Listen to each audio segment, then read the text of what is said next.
Question number 33. Prove that if a line is drawn parallel to one side of triangle to intersect the other two sides in distinct points, the other two sides are divided in the same ratio. तो बच्चों ये 33 है और यहाँ पे आपको ये prove करना है कि अगर किसी ट्रायंगल की एक साइड के पैरेलल एक लाइन ड्रॉ की जाए तो वो लाइन शेष दो लाइनों को सेम रेशियो में डिवाइड करती है। तो चलिए स्टार्ट करते हैं 33। बच्चों यहां पर ध्यान दें, एक ट्रायंगल है ए बी और सी और इस लाइन के पैरेलल एक लाइन ड्रॉ की गई यहां पर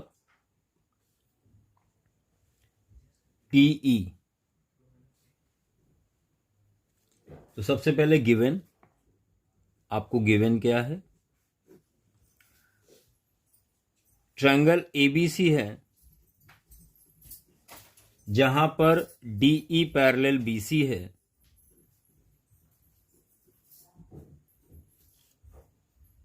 और आपको प्रूव करना है AD upon DB is equal AE upon EC। यह आपको प्रूव करना है। यहां कंस्ट्रक्शन करना होगा। तो कंस्ट्रक्शन में क्या किया,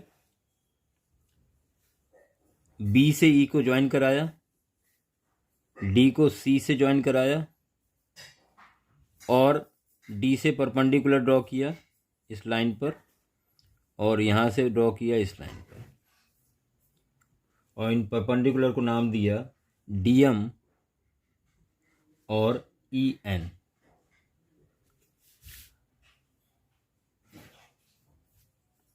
ज्वाइन BE एंड CD और यहां पर ड्रॉ किया DM perpendicular AC and EN perpendicular AB। अब प्रूफ स्टार्ट करते हैं। बच्चों ध्यान दें,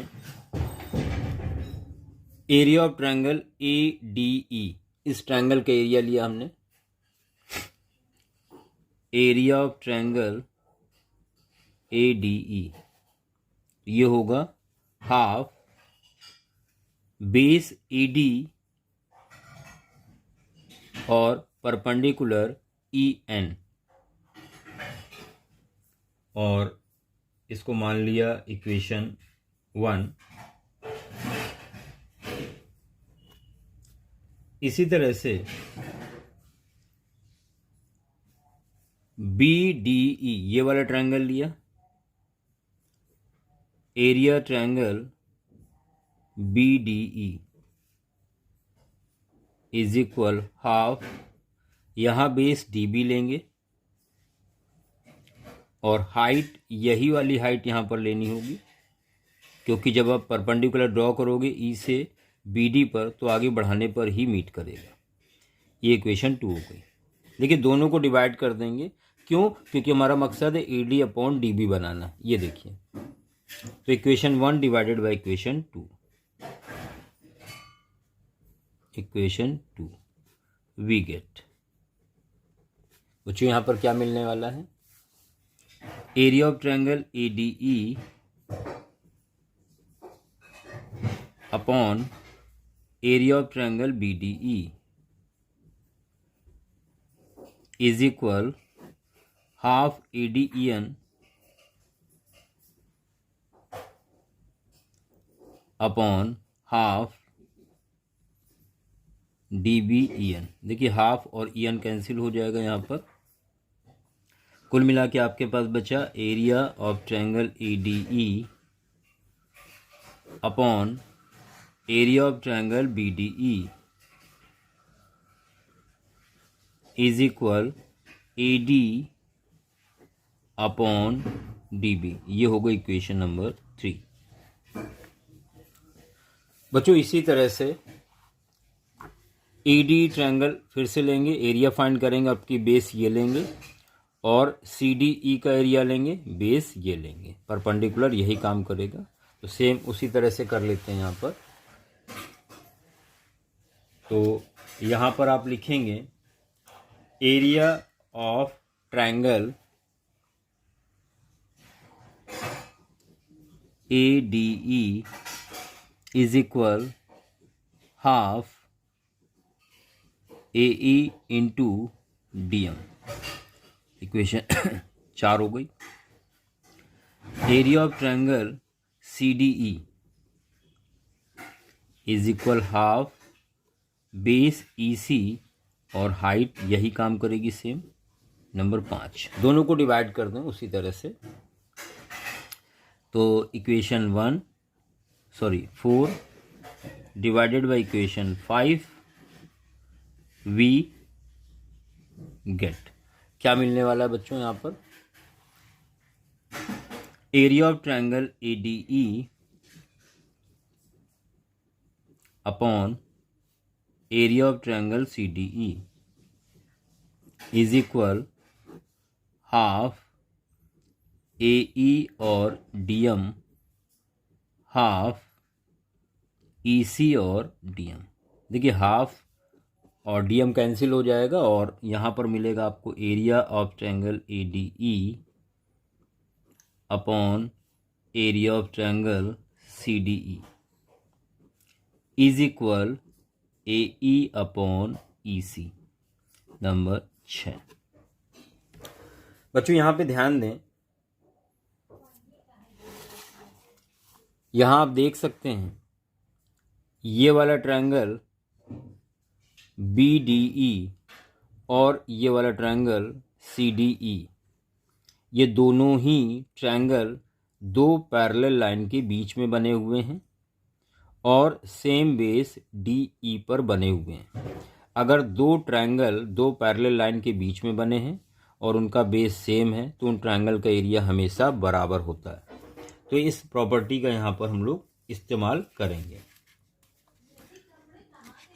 तो बच्चों यहाँ पर आप लिखेंगे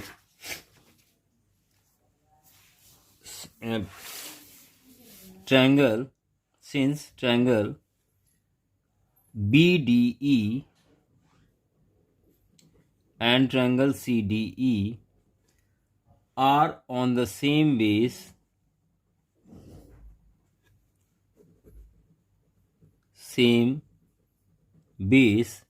DE and between the same parallel lines and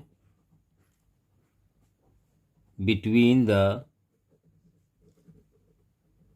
same parallel lines BC and DE. Therefore, area of triangle BDE is equal होगा एरिया ऑफ ट्रायंगल CDE। ये हो गई नंबर 7। आप ध्यान दें यहाँ CDE लिखा हुआ है तो CDE की जगह हम BDE लिख सकते हैं। Now from equation 6 and 7 we get from equation 6 and 7 we get क्या मिलने वाला है? Area of triangle ADE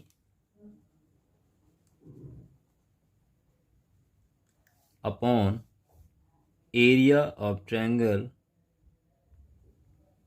BDE is equal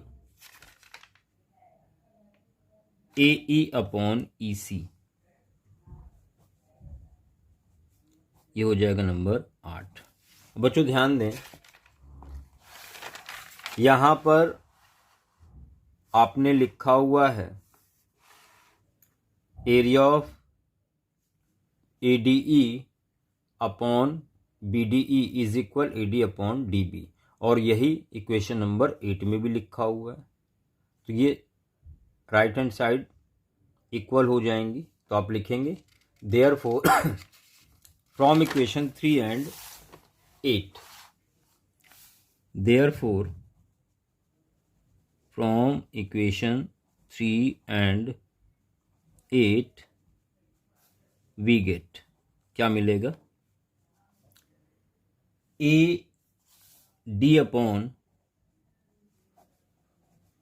DB is equal AE upon EC। यही आपको प्रूव करना था, हेंस प्रूव्ड। बच्चों इसका सेकंड पार्ट भी है, उसको देख लें। देखिए सेकंड पार्ट में आपसे बोला गया है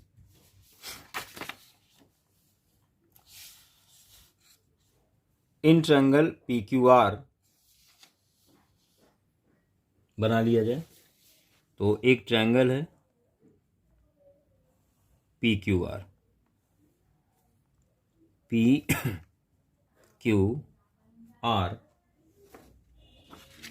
आपसे कहा गया है STR points on PQ and PR such that PS upon SQ is equal PT upon TR and angle PST is equal angle PRQ. Prove that PQR is an isosceles triangle. तो यहां पर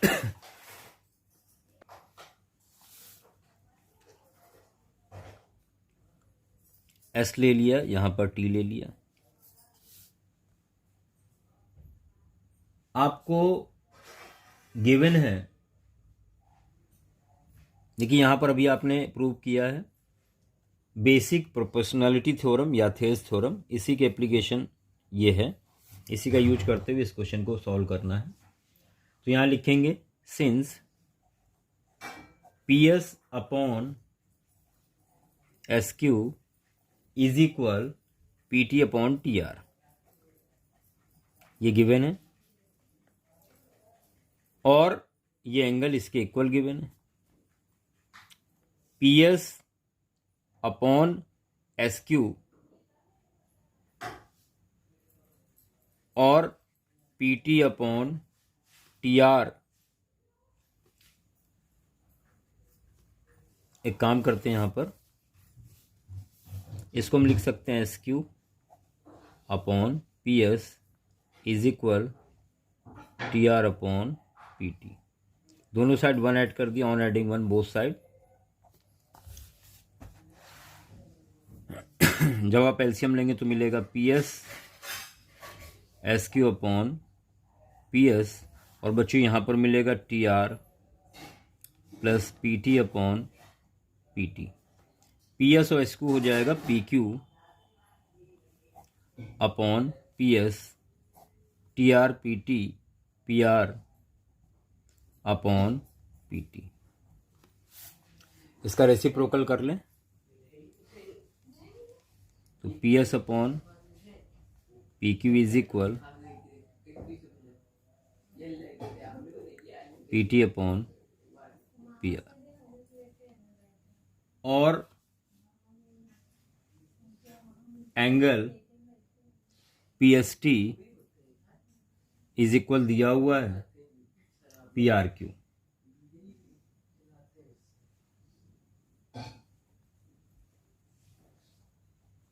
Therefore, by converse of BPT,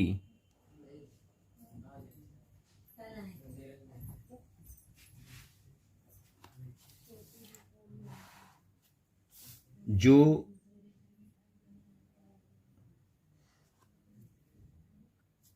आप यहां चाहें तो similarity भी लग सकती है, फिलहाल कन्वर्स ऑफ बीपीटी क्योंकि उसका इस्तेमाल करना था। आपका ट्रायंगल एस टी और पी क्यू आर में एस टी पैरेलल हो जाएगा क्यू आर के।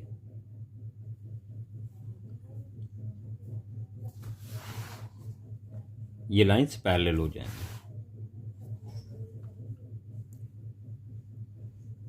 S T parallel Q R K. Therefore angle P S T is equal होगा पी क्यू आर के। ये देखिए पी एस टी यहाँ भी, पी एस टी यहाँ भी, तो ये भी आपस में इक्वल हो जाएंगे। Therefore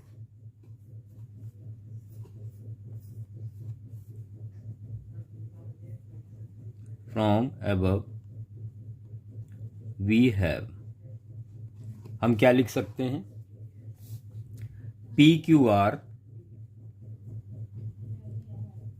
is equal P R Q.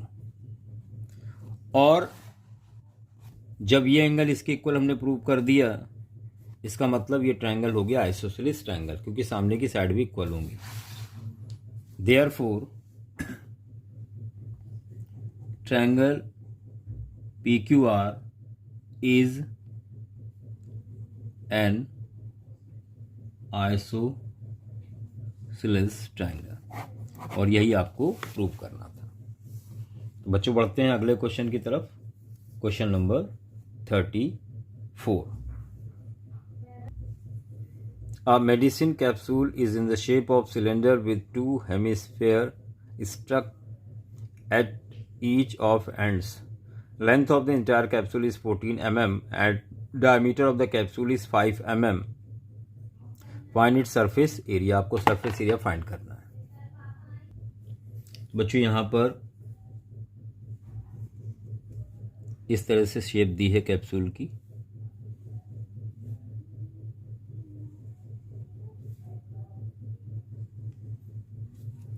जहाँ पर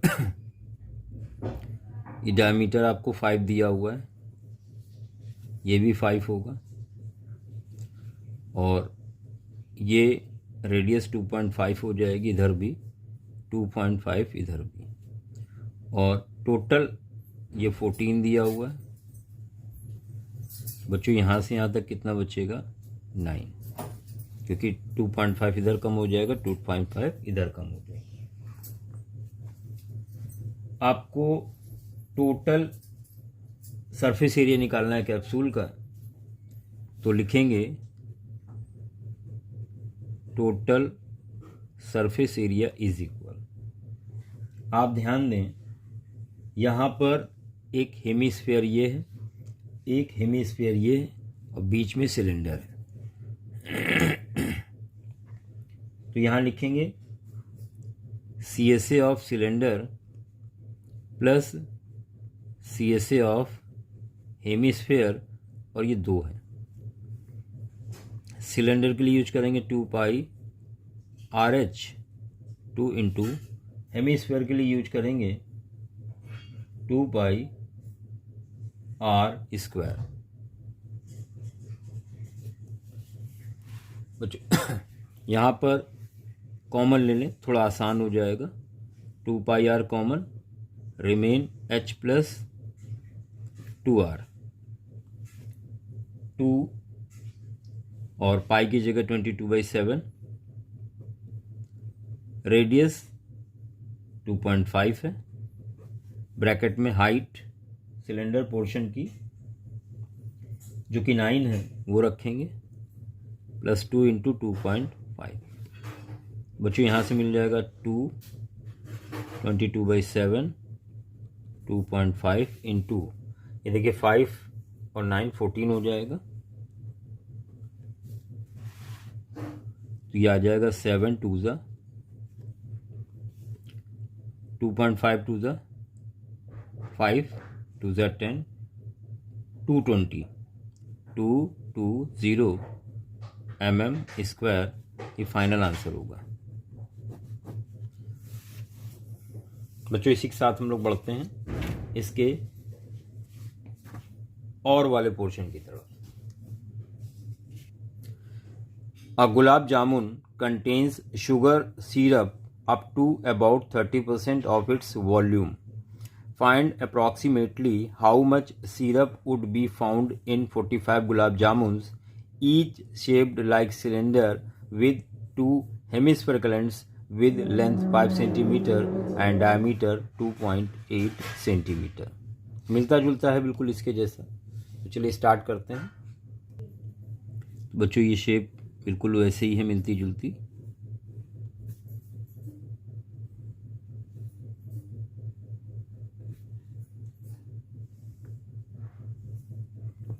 यहाँ पे आपसे बोला गया है जो डायमीटर है 2.8 है, 2.8 हो जाएगी, यानी रेडियस हो जाएगी 1.4 इस साइड और 1.4 इस साइड। और सिलेंडर की हाइट क्या होगी? टोटल 5 दी हुई है यहाँ से लेके यहाँ तक, तो 5 से 1.4 माइनस कर देंगे 2.8, तो ये आ जाएगा 2.2। ये आपको वॉल्यूम निकालना है, तो वॉल्यूम इज इक्वल, यहाँ पर यूज करेंगे volume of cylinder plus 2 into volume of hemisphere. बच्चों v इज इक्वल आप लिखेंगे pi R square H plus 2 into hemisphere का वॉल्यूम, तो 2/3 पाई आर क्यूब। थोड़ा आसान कर लें, कुछ पोर्शन कॉमन मिल जाएगा यहाँ पर, तो pi R square common, remain H plus 2 जा 4/3 और आर। तो जो यहाँ पाई की वैल्यू रखेंगे आप 22/7, रेडियस 1.4 और हाइट 2.2 है सिलेंडर की, 4/3 इंटू 1.4, 7 2 0.2 आएगा, तो ये 4.4 हो जाएगा इंटू 1.4। यहाँ पर आपने 3 एलसीएम ले लिया, तो 6.6 प्लस 5.6, बच्चों ये आ जाएगा 4.4 इंटू 1.4 इंटू 6 और यहाँ पॉइंट लग जाएगा। 14 4 जा 56, 14 4 जा 56 और 5 61, 3 4 जा 12, 0 3 6 जा अप्रॉक्स ही आएगा। सॉल्व करने पर यह आएगा 25.05 सेंटीमीटर क्यूब। अब आपको सिरप का वॉल्यूम निकालना था, यहाँ लिखेंगे सिरप इन 45 गुलाब